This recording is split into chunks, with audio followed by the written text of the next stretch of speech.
Hi guys, gusto nyo din ba makagawa ng ganitong dish? Mura na and pasok na pasok sa budget to. Sarap nito guys. Halika kayo, ituro ko sa inyo.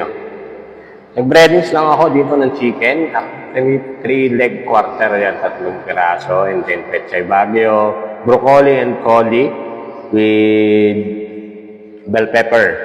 So, ang gagawin natin dito, papakrispihin lang muna natin yung chicken. Deep fry natin sa katamtamang init ng kawali para luto yung chicken natin. Yan sa pagmamarinate ng chicken, salt and pepper lang, and nilagyan ko lang yan na smoked paprika para naman medyo maganda yung kulay at masarap. So yan, pagka luto na yun, crispy na, ganyan na. So, ahunin na natin yan. Okay. O yan, I think it's good na. So, butter, lagyan natin ng konti pang mantika para hindi masunog yung butter natin. So, sa ganyan, baka pag mainit na yan, natunaw na yung butter natin. Sunod na natin dyan yan. Sibuyas, bawang, ating aromatics. Masarap yan. Then, haluhaluin lang natin pagka lumabas na yung natural na bango ng ating sibuyas, bawang. Uunahin natin ilagay dyan yung broccoli, coli, and then may kaunting bell pepper para mas mabango. Masarap, guys. Ayan.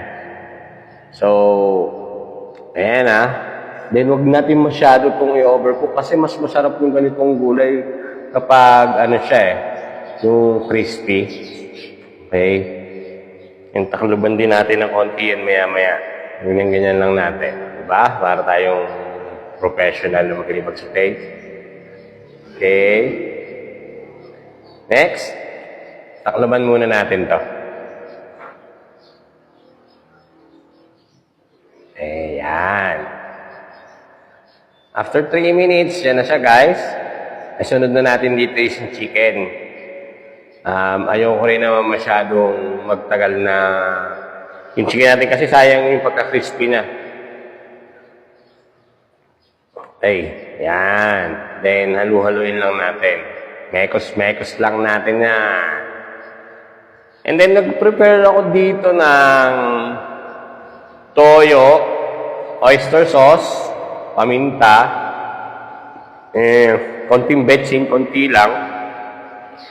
At saka yung crispy garlic yan. Magkakasama na sila dyan. Yan na yung pinakang timpla natin. And the last but not the least, pechay bagyo and maraming bell pepper. Since mura ngayon yung bell pepper, ayan, di ba? Ang ganda. Ayan, tuloy lang natin ng pagluluto. Ayan na. Hulog na ang ating pechay bagyo and bell pepper. Konti na lang. Nekos-nekos na lang yan. And then, luto na yung masarap natin dish, guys. Thank you for watching. This is Pinangero Cosinero. Please follow and share. Thank you.